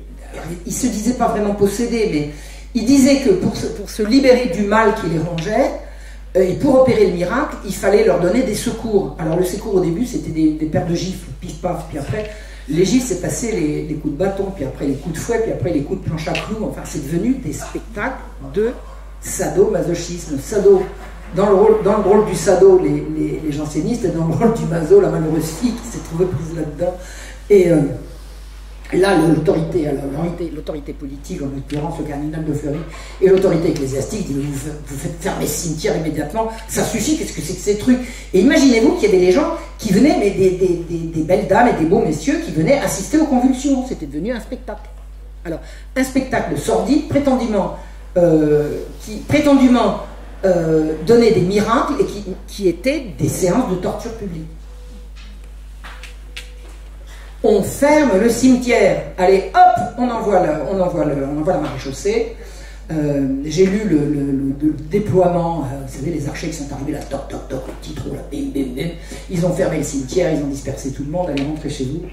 Et le soir même, au-dessus de la porte du cimetière est marqué « Par ordre du roi, défense à Dieu de faire miracle en ce lieu ».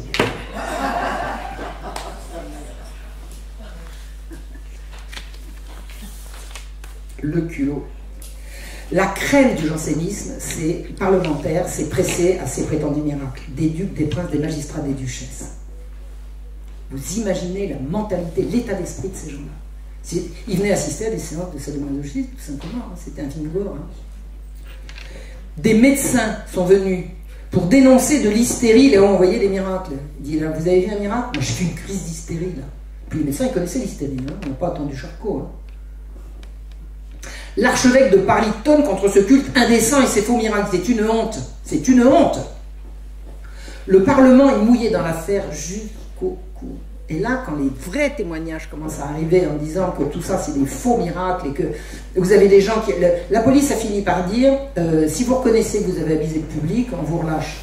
Oh, bah écoutez, alors là, il y a eu des confessions en bonne et due forme. Il y a un machin qui est venu me voir, il m'a proposé tant pour faire ceci, etc. Enfin, bon, c'était complètement c'était des coups montés. C'était des coups montés. Donc... en plus, la police a pu faire des enquêtes, c'est-à-dire que ils ont fait des enquêtes de voisinage pour savoir si telle personne était vraiment estropiée ou si c'est vrai que, par exemple, il y en a qui dit moi j'étais pro-jésuite et puis maintenant je peux plus les voir. Une enquête, il dit lui pro-jésuite, qu'est-ce que tu racontes, c'est n'importe quoi. Enfin bon, la police a fait ses enquêtes et la police, elle connaissait son boulot et tout ça, ça a fini par être dénoncé et le Parlement était vraiment mouillé dans l'affaire au plus haut niveau. Donc il a fallu qu'il fasse profil bas, mais il aurait fallu qu'il fasse profil bas, il n'a pas complètement fait profil bas, il a accepté la plainte d'une supposée miraculée qui criait à la diffamation. La supposée miraculée, quand on a dit que son miracle n'en était pas, elle dit « diffamation, je réclame réparation », et le Parlement a accepté de défendre la dame, vous imaginez. Les avocats jansénistes font bloc autour des miraculés. Et pendant ce temps-là, le bon sens populaire, les chansons, il y a des chansons marrantes qui sont passées sur ces trucs. Bon, je ne les connais pas par cœur. J'ai fait une conférence qui doit se trouver sur Internet, la guerre des juges contre l'Église, où je raconte quelques-unes de ces chansons que les gens chantaient à tue-tête dans les rues. Tellement ils se foutaient d'eux, quoi. Le public n'était pas dupe. On sait bien faire la différence entre un miracle et des singeries. Mais l'esprit des jansénistes, c'était de toute façon vouloir avoir le dernier mot et de ne jamais céder. Et ils y arrivaient. Ils y arrivaient. Et alors, ce qu'il faut savoir, c'est qu'à partir du moment où le cimetière a été fermé sur ordre du Premier ministre, hein, sur ordre du cardinal de Fleury, les convulsions vont continuer en privé jusqu'à la Révolution. Et j'ai lu des comptes rendus de ces séances de torture, c'est épouvantable. C'est épouvantable. Vous aviez des hommes qui s'acharnaient, mais des tortures, mais on ne comprend pas que les victimes aient survécu. C'est ahurissant, ahurissant. C'est des spectacles gore qui ont continué en privé, dans des appartements privés, et des spectacles qui se sont faits également à la Salpêtrière. Et là, je vais venir à la suite de l'évolution de ce qu'a été le jansénisme. L'affaire de l'hôpital général, c'est une affaire qui explose de 1747 à 1749 à 1752. Qu'est-ce que l'hôpital général? C'est une grosse institution située au cœur de Paris. Au cœur de Paris aujourd'hui, à l'origine, c'était aux portes de Paris, mais comme Paris s'est agrandi, ce qui était aux portes est devenu le cœur. L'hôpital général est un lieu de renfermement des miséreux. Alors on ne les enferme pas parce qu'ils sont miséreux, on les renferme parce qu'ils mendient, mais ils mendient parce qu'ils sont pauvres, et voilà. Donc, c'est au siècle de Louis XIV, en 1656, qu'a été fondé qu'a été créé l'hôpital général, qui sera un lieu pour renfermer les mendiants à telle fin Alors, la mendicité agressive dans les rues de Paris, ça existait. Vous avez entendu parler des cours des miracles?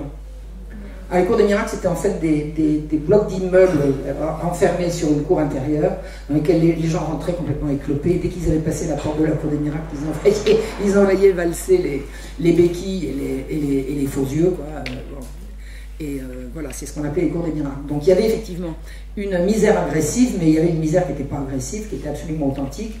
Et les dévots, alors à l'origine les dévots du Saint-Sacrement, qui est une confrérie bigote datant de Louis XIII, puis les jansénistes, ont mis sur pied et fait fonctionner un gigantesque, c'est énorme, il y avait 6000 personnes qui vivaient dans un lieu clos. 6000 personnes, c'est une ville, quoi, c'est une petite ville.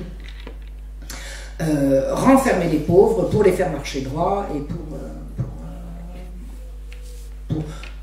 mesures de salubrité publique pour les villes et mesures de rachat des âmes. Les mendiants sont des gens qui se perdent et qu'on va faire marcher droit en les enfermant, en les faisant travailler. Et voilà. Donc les juges jansénistes avaient les pleins pouvoirs à l'hôpital général. L'hôpital général est le lieu où les pauvres étaient obligés de se laisser enfermer à partir du moment où ils étaient tombés dans la dépendance, et les juges avaient plein pouvoir. Les plaintes pour malversation, violence, corruption, débauche et tutti quanti pleuvent en permanence sur le bureau du roi. L'hôpital général est un cloaque, et où le jansénisme fleurit.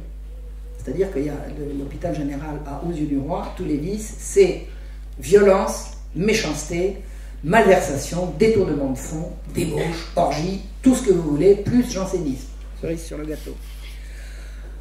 Le roi fait nommer, Louis XV, fait nommer en 1749 l'archevêque de Paris, parce que l'ancien archevêque est mort. Il fait nommé par le pape, mais c'est lui qui choisit. Alors le roi choisit l'archevêque, et c'est le pape qui entérine, mais le roi veut avoir le choix. Le choix, c'est lui qui propose Monseigneur de Beaumont, qui est un prélat absolument remarquable. Et le roi dit à Monseigneur de Beaumont: vous allez aller siéger à l'hôpital général. Je ne reçois que des plaintes. Cette institution est abominable. Enfin, je reçois des plaintes en permanence.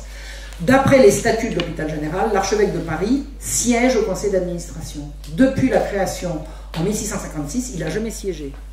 Il est censé siéger, il ne siège jamais. Je vous nomme, vous allez siéger, vous allez remettre de l'ordre là-dedans. Aïe, aïe, aïe. Aïe, aïe, aïe, aïe, aïe.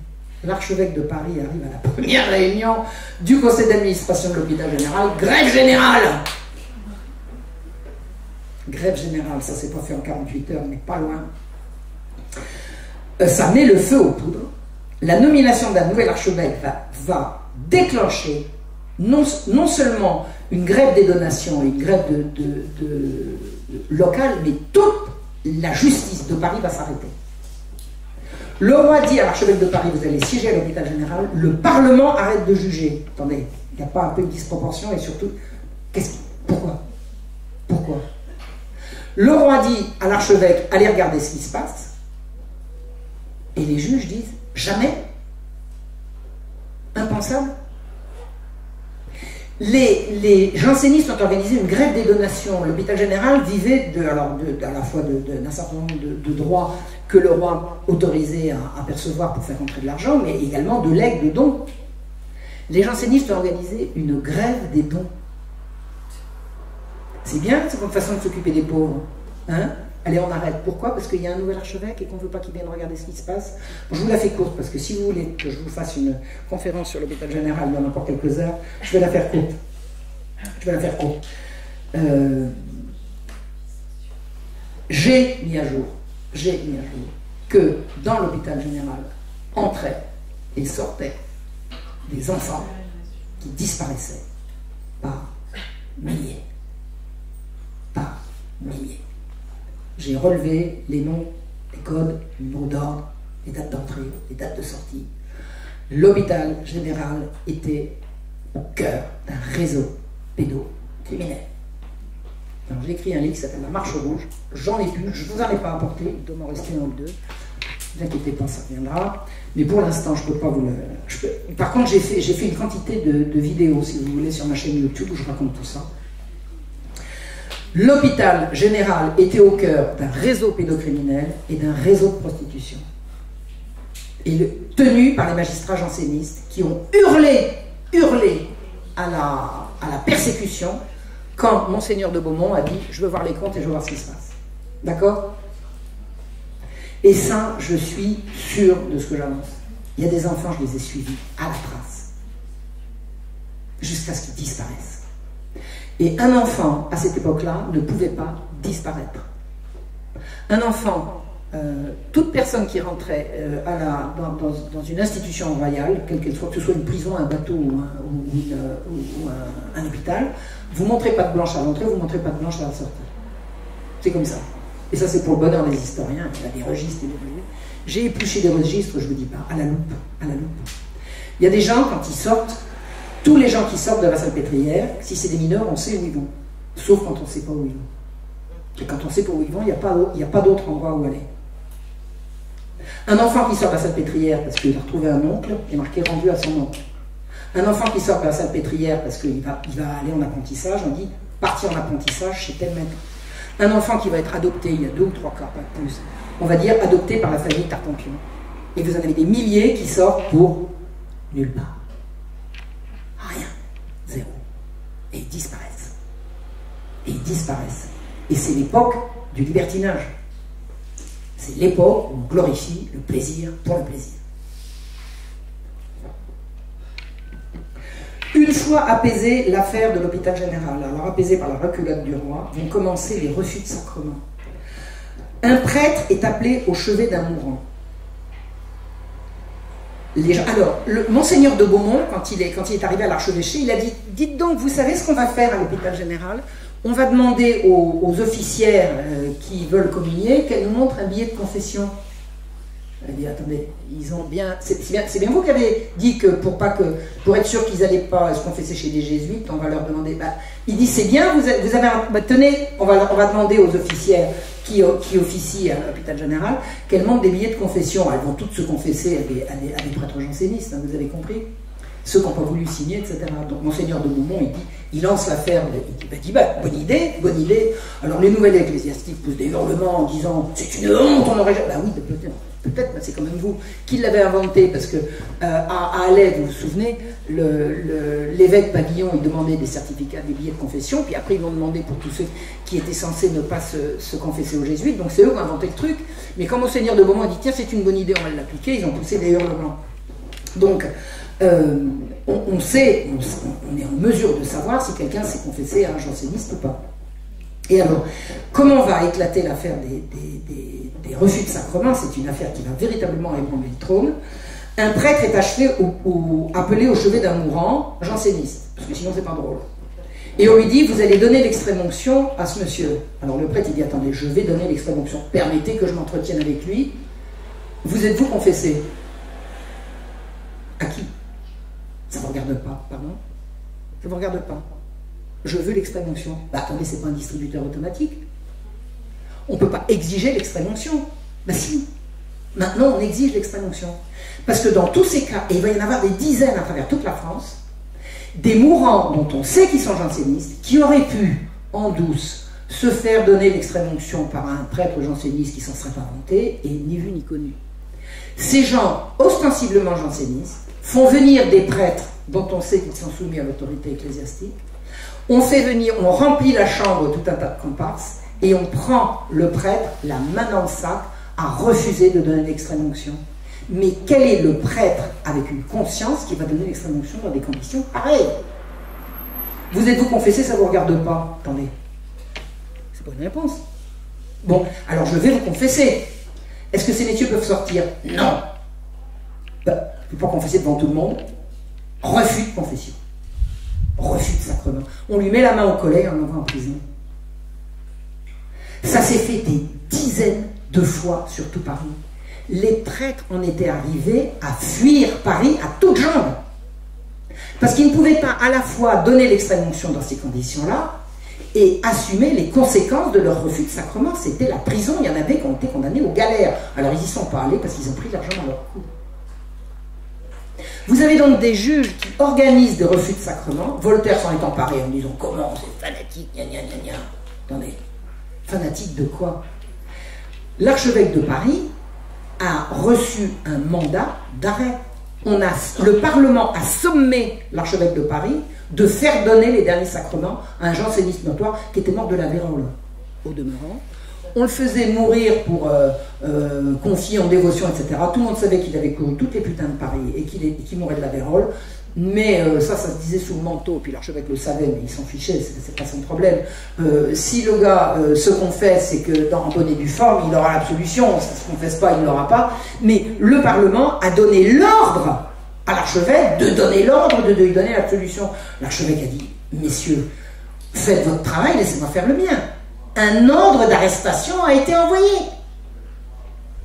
Et la maréchaussée n'a pas pu mettre la main sur l'archevêque de Paris parce que le roi l'a convoqué in extremis et l'a exilé hors d'atteinte du Parlement. Sinon, l'archevêque de Paris se serait retrouvé en prison. Est-ce que vous vous rendez compte que ces jansénistes défendent la religion catholique? C'est ce qu'ils disent, hein. Le matin, le midi, le soir, c'est ce qu'ils défendent. C'est une ingérence du laïc dans le religieux. Et toutes les guerres religieuses, toutes les querelles ecclésiastiques qui précèdent la Révolution sont des querelles d'ingérence du laïc dans le religieux. C'est-à-dire l'inverse de ce qu'on va nous vendre. L'inverse de ce qu'on va nous vendre. À Nantes, l'évêque de Nantes sera obligé de vendre tous ses meubles pour pouvoir payer l'amende que le Parlement vient de lui infliger pour refus de sacrement dans les conditions que je vous ai dites. À Troyes, alors c'est effrayant, l'évêque se verra saisir et vendre tous ses meubles devant sa porte en 24 heures. Et le refus de sacrement à Troyes, c'était la même chose, c'était encore une entourloupe. C'est-à-dire, le gars, s'il voulait se confesser à un prêtre de ses copains et ni vu ni connu, il pouvait partir avec les sacrements. C'est-à-dire que vous avez donc des pénitents jansénistes qui préfèrent eux-mêmes mourir sans les sacrements que de ne pas jouer la comédie pour entretenir la secte. Vous imaginez? L'évêque a été, Monseigneur Poncet de la Rivière, il s'appelait. Il a été sommé par les juges de faire attribuer les sacrements, de faire donner les sacrements. Il a refusé. En 24 heures, tous ces biens ont été vendus sur le pas de sa porte. Il y en avait pour 12 000 livres. 12 000 livres, vous multipliez par 50 pour avoir les euros. Il était ruiné. Il n'avait plus rien. Qui est-ce qui commandait au doux royaume de France? Un autre se verra infliger une amende insensée pour un sermon. Les paroissiens vont faire une collecte pour l'aider à payer son amende et empêcher qu'on saisisse ses biens. Parce qu'un évêque qui n'a plus de biens, mais il n'a plus de meubles, il n'a plus rien. Il n'a plus de lit, il n'a plus de couverture, il n'a plus rien. Il n'a plus rien. Il va aller demander l'hospitalité quelque part. Il n'a plus rien. La mort du chevalier de la Barre, vous avez entendu parler de la mort du chevalier de la Barre? Eh bien, le chevalier de la Barre, qui était un authentique petit crétin, ça ne méritait pas la mort, enfin bon, c'était pas un héros non plus, ça ne méritait pas la mort, c'est clair, enfin il avait quand même bien participé à souiller d'excréments un crucifix. Alors, lui, le chevalier de la Barre et ses petits camarades, ils s'amusaient à déféquer au pied d'un crucifix, et ils arrachaient des pages de missel, et ensuite ils barbouillaient le visage du Christ, et puis ils trouvaient ça très drôle. Ils trouvaient ça très drôle, il fallait rire.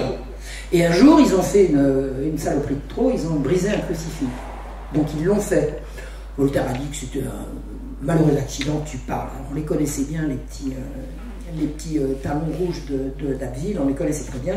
Donc le chevalier de la Barre était rigoureusement coupable de tout ce dont on l'accusait, mais il n'était pas le seul coupable. Tous les autres avaient des papas magistrats qui les ont mis à l'abri. Et le chevalier de la Barre, pourquoi est-ce qu'il a été condamné? Je vais vous expliquer, vous allez comprendre maintenant. Qui a condamné le chevalier de la Barre? Il a été condamné par un jugement local.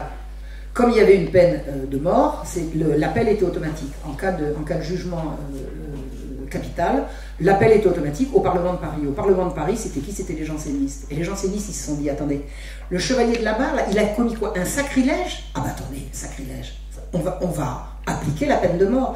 La loi leur interdisait d'appliquer la peine de mort. Je vais vous expliquer. L'ordonnance criminelle de Louis XIV, il l'a fait rédiger en 1670.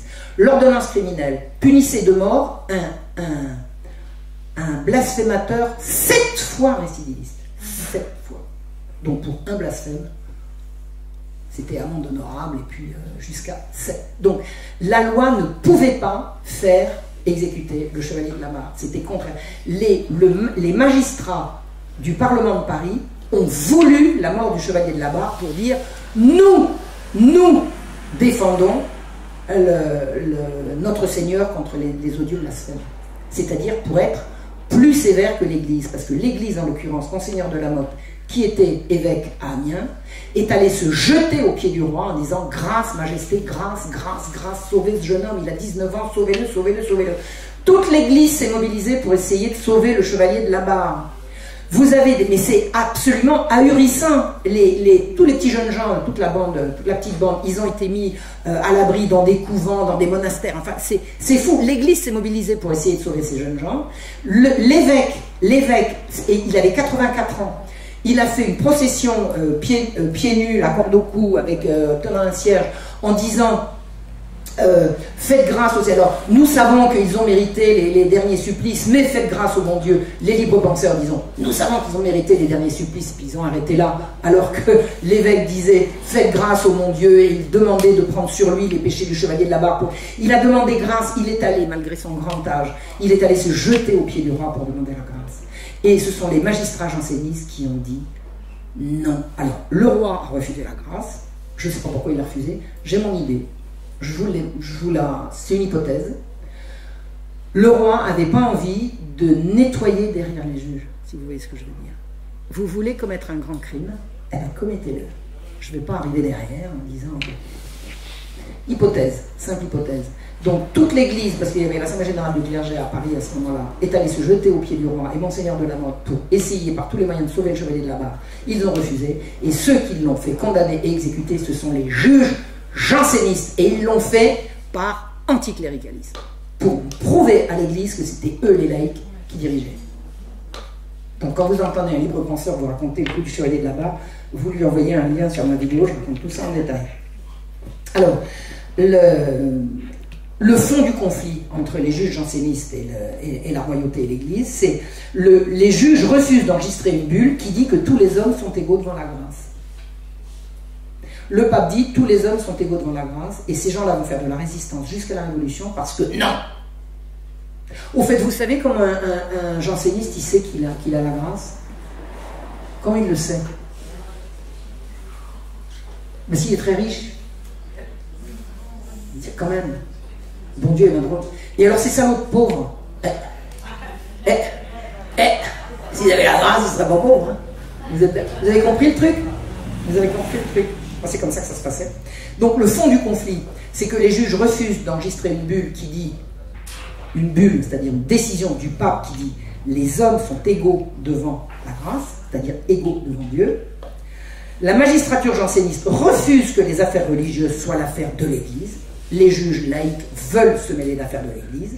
Elle veut l'ingérence du temporel dans le spirituel. Et elle entretient une secte morbide et sadique, vous avez compris.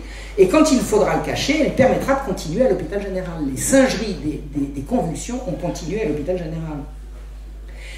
Il couvre et vraisemblablement profite un gigantesque réseau pédocriminel que personne n'a mis à jour avant que je m'en mêle. C'est comme ça. C'est comme ça. Hein. J'ai essoré toutes les archives de l'assistance publique sur le sujet. Personne n'a levé le lièvre avant moi. Maintenant, il est levé. Hein. Tout est déposé. Hein. J'ai un mémoire d'université. Tout ça, c'est déposé. Donc, ils vont faire la guerre aux jésuites jusqu'à leur disparition. Une fois les jésuites disparus, l'autoroute est ouverte pour faire passer quoi? Le libéralisme économique, l'économie de marché, la barbarie économique. C'est ce qu'a amené la Révolution. La victoire des jansénistes, ça sera la constitution civique du clergé. C'est quoi la constitution civique du clergé? C'est le clergé obéit à l'Assemblée, à la Constitution. C'est quoi un prêtre réfractaire? C'est un prêtre à qui on dit, vous allez jurer fidélité à la Constitution, vous allez jurer d'obéir à la Constitution. Il dit, attendez, comme citoyen, pas de problème, mais attendez, comme prêtre, moi j'ai des supérieurs. Non, non, maintenant vous allez obéir à la Constitution. La Constitution, elle a constitutionnalisé l'économie de marché. Les prêtres qui ont une conscience, ils disent non. Alors on va les massacrer, on va les déporter. Ça sera la Révolution française. La constitution civile du clergé, ça sera la soumission de l'Église à l'État en 1790. Et ça va déclencher la guerre civile la plus épouvantable, et ça va déclencher la guerre en Vendée, et beaucoup d'autres choses. On connaît la Vendée parce que Rénal Sécher a fait le travail, mais il y a beaucoup d'autres atrocités commises sur le pays. La constitution civile de clergé va mettre la France à feu et à sang. C'est une victoire janséniste. Le masochisme et l'anti-humanisme du jansénisme ont grandement contribué à déchristianiser la France. Et partout où les jansénistes ont été influents, on peut dresser une carte de France de l'influence des jansénismes, des prêtres jureurs, des prêtres qui ont accepté de jurer fidélité à la Constitution, et de la déchristianisation. La carte est limpide. Partout où c'est resté catholique, ça a résisté. Et voilà. Donc en fait, le complot de Beaufontaine a très bien fonctionné, et la Révolution sera la victoire.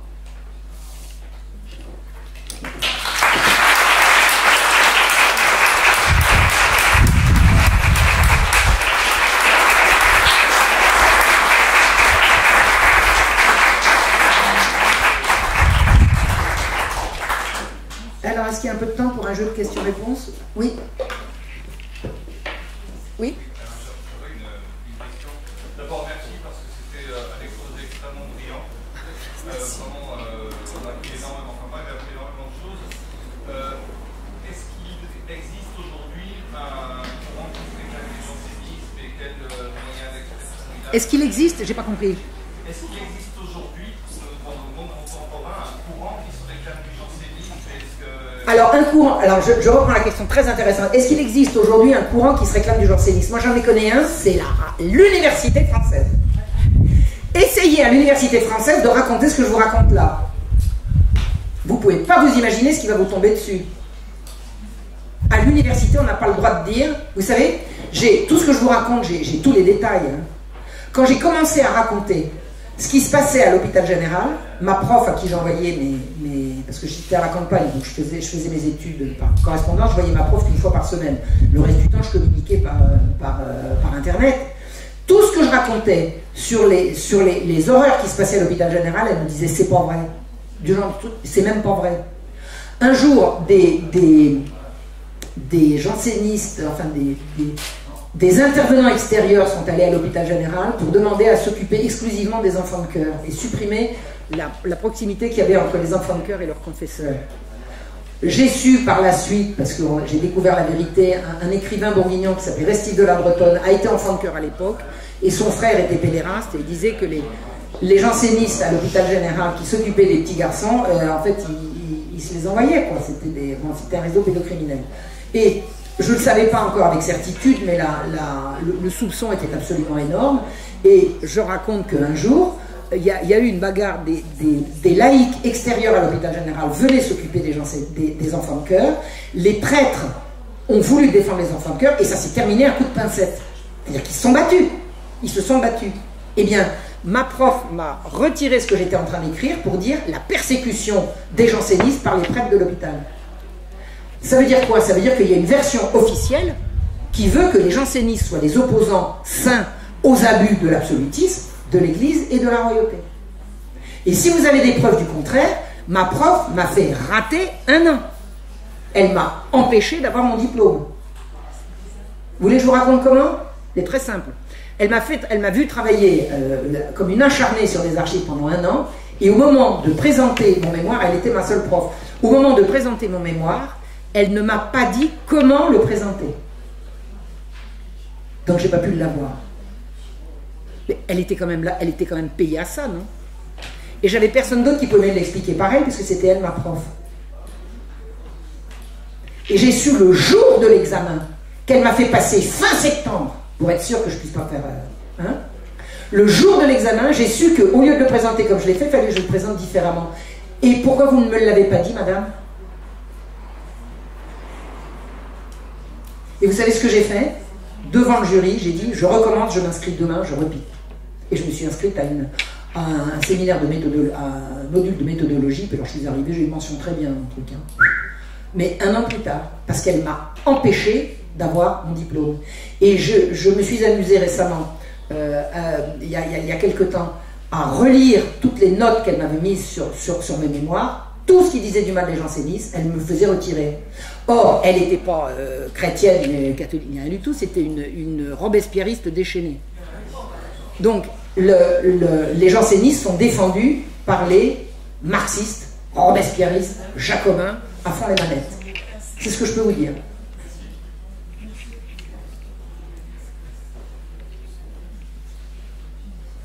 Oui, là-bas dans le fond.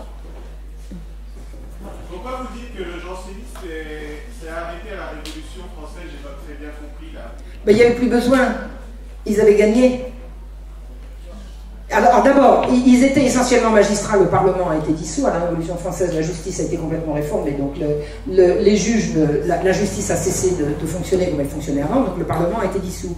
En plus de ça, à partir du moment où, ils ont réussi à faire interdire les jésuites, ça c'est en 1765, ils ont fait interdire les jésuites et ils obtiennent la constitution civile du clergé, pour vous qui servent maintenant. Par contre, tous les réseaux qu'ils occupaient ont été pris par les francs-maçons. Hein. Ah bah alors là...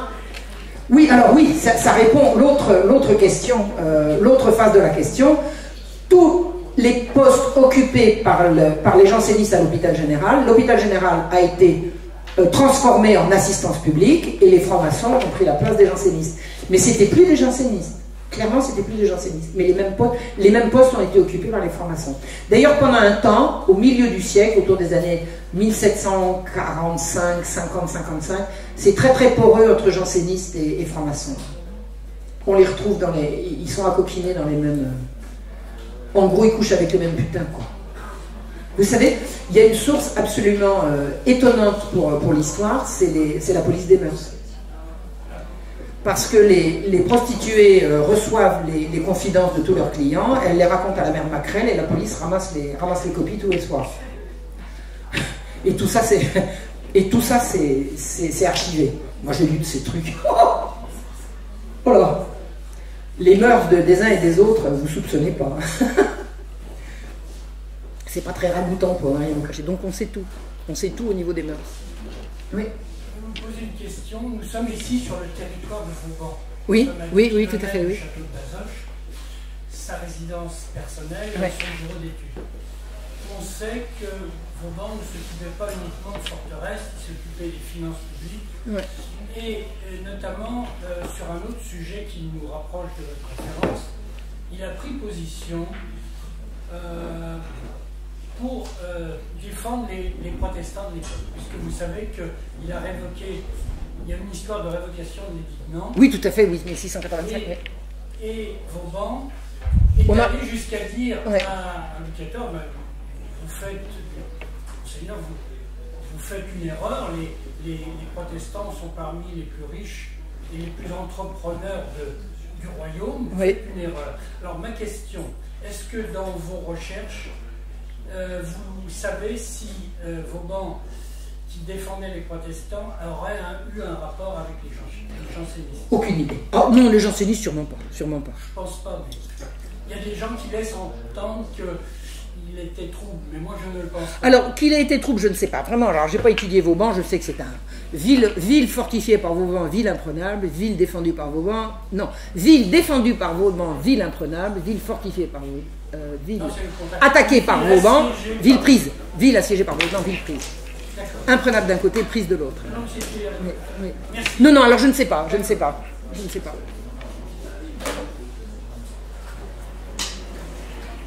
Alors je voulais vous dire, je devais apporter des livres, je les ai oubliés. Mais j'espère pouvoir dans quelques temps en apporter, parce que pour l'instant c'est des fonds de cuve, comme on dirait si c'était du vin. C'est quelques exemplaires, j'ai plus grand chose. Voilà. On arrête là?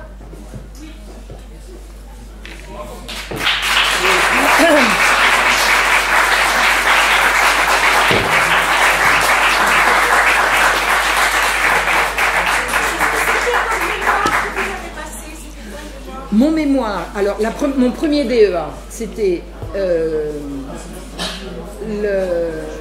le roi, les juges et les enfants. Non, l'attentat de Damiens. Sur l'attentat de Damiens, y a-t-il un lien entre l'attentat de Damiens